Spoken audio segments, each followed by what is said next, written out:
ni uthaka uria urehetwo ni Expressway ikiuma Westland nginyagia Mlolongo no ahuthiria barabara no makoretwo na ihinda iritu riria marenda kuingira mucii munene wa Nairobi amu no nginya mathie hakuhi Westland komiuma niguo macoke maikuruke maingire Nairobi taoni. No rugano ruru ni ruguthira thutha wa minista wa ukui Kipchumba Murkomen kuhingura haria ngari iriumagĩra Expressway igereire Haile Selassie kenina mitangiko iria matereba makoretwo makigerera. But a lot of them were saying that the value of this expressway was being underutilized because of the exit that was far away from the CBD, far away from the Arambe Avenue, where is the heart of the government offices, including the office of the president, the office of the deputy president, the parliament itself, judiciary. Ohogete ni ikinya riguteithiriria kunina muhatikano wa ngari uria ukoretwo kuo. They construct this exit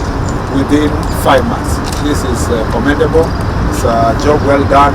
As you can see, the exits are 5, making it possible for us to handle the traffic that comes to the CBD. Augete unyitaniri wa thirikari na kambuni iria yakire Expressway ni muhano mwega wa ikinya riria bururi ungikinyukia tabarĩra-inĩ nene hoka ni ukuria wa iganda kuitukira unyitaniri wa thirikari na kambuni cia andu kiumbe. Many other PPPs have failed in the past because the investor is insisting that the government of Kenya collects the toll and meets the difference just in case they are unable to receive the amount of money they need monthly.